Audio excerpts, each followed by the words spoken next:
Today I'd like to tell you more about my new book, this one, and it's about, yes, the censor in the bedroom.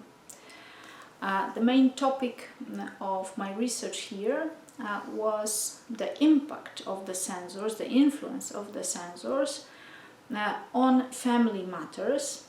And the main competency I'm analyzing in the book is, of course, the censorial supervision of morality and the use of the so-called censorial nota, that is punishment used by the censors for those who breached the moral rules called by the Romans mores maiorum, the customs of the forefathers. The list of the situations that could be punished by the censors was not a set one. Each pair of censors could change it. They could add some new issues into their edict, or they could, for example, remove some issues taken into account by their predecessors. But there are some patterns that were followed by almost all the censors. They were focusing on the most important fields of the life in Republican Rome. And if we consider family life, these were, of course, marriage, divorce, and patria potestas, that is the power of the father over the members of his family, children, slaves, wife, and so on. I've analyzed quite a lot of different sources, and in my opinion, quite a lot of censorial decisions concerning those matters offered protection even earlier than the praetors did in their edicts. So in my opinion, the censors developed quite a lot of the rules of Roman private law even before these rules were introduced also in the praetor's edict. The censorial decisions were also, in some cases, predecessors of later imperial legislation, and especially of the Augustan laws on marriage. There are quite a lot of examples here, but the first one concerns marriage. Augustus decided that the senators were not to marry freed women, and that the freeborn Roman citizens should not marry the so-called femine famose, for example, prostitutes. But we can find some information in the sources telling us that these rules were earlier used already by the censors. The censors were strongly against such marriages, of course among the high strata of Roman society, and for example a marriage between a knight or a senator and a freed woman or a prostitute could result in a censorial nota. The nota was, of course, a punishment used only against or in respect of men, not women. So the husband in such a marriage could fear a punishment by the censors.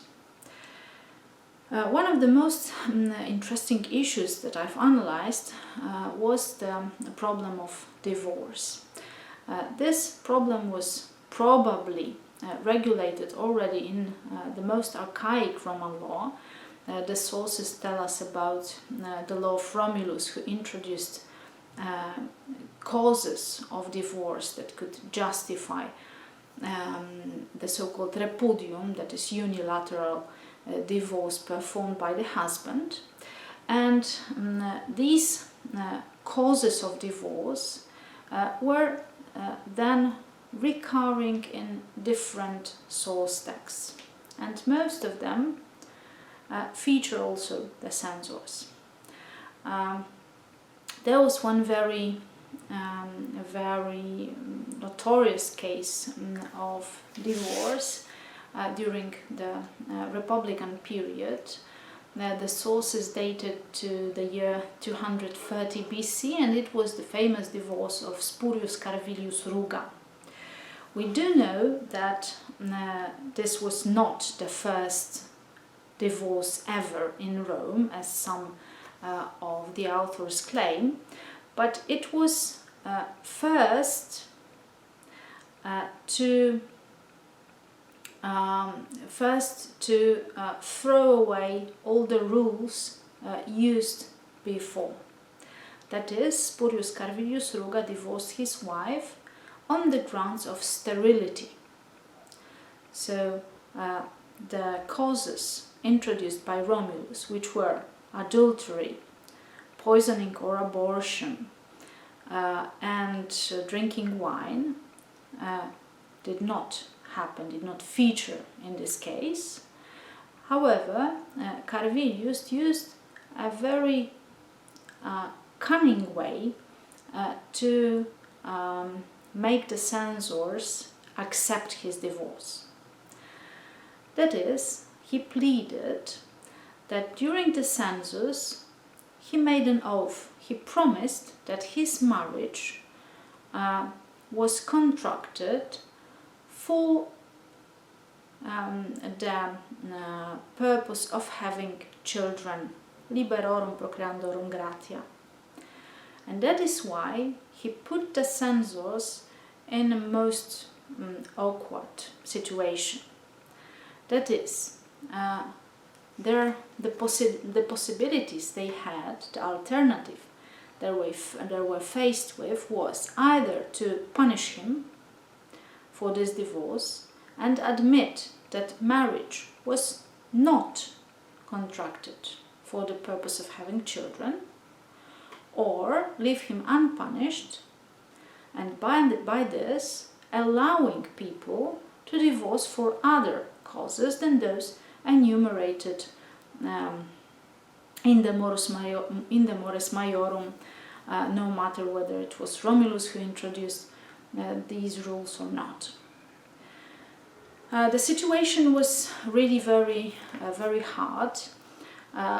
We do know that this divorce happened, but we do not know for sure whether Carvilius was punished with censorial nota or not.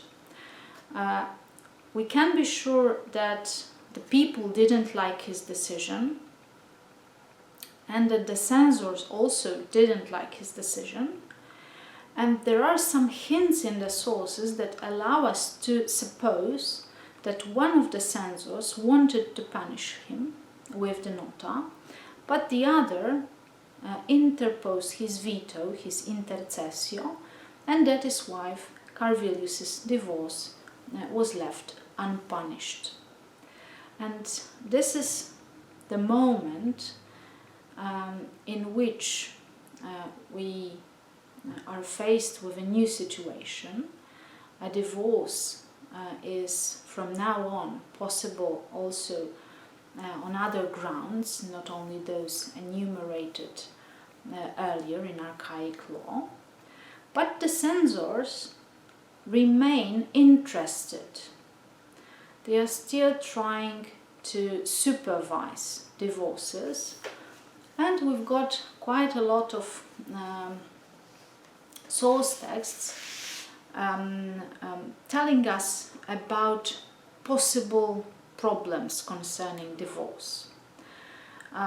Some of these were not considered important by the previous researchers of Roman censorship, but I think that they might add some new information, and these are the so-called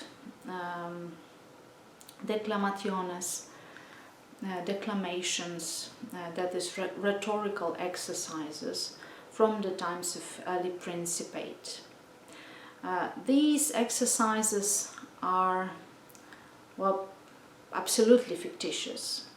the teacher developed some topic and the students were supposed to give arguments, but some of these topics do remind us of some Republican and earlier legislation. For example, there is a declamation where the topic is about a stepmother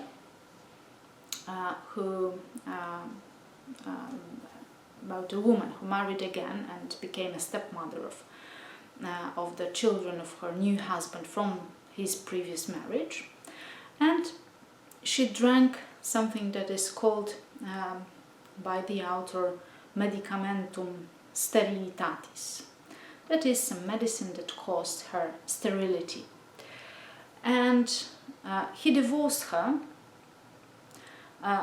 because she was sterile, because she could not have children. The problem faced here is that she didn't want to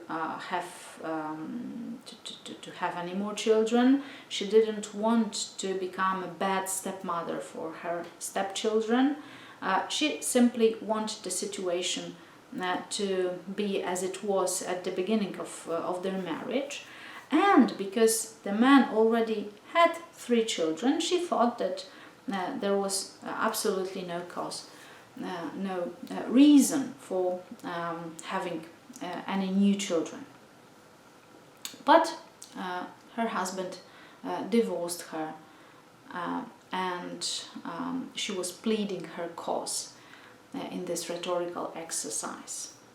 And what is underlined here is that yes, sterility may be a ground for divorce.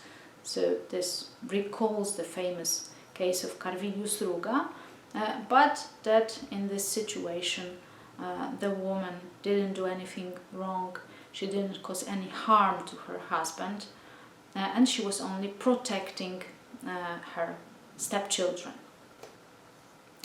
Other declamations inform us also about other causes for divorce, revoking sometimes the Romulan legislation, that is the problem of adultery and so on. So it can be said that although after Carvilius's divorce it became a much easier thing to obtain a unilateral divorce, and probably the censors didn't intervene so often, but if the censors decided that the situation of the woman demanded protection, they did protect her. So in my opinion, the censorial protection in this respect was used together with the protection from the praetor's edict, that is with the actio rei uxorie, the action enabling the woman to recover her dowry. You can read about these issues in more detail, and of course about quite a lot of other things in the book, The Censor in the Bedroom. So enjoy, and thank you very much.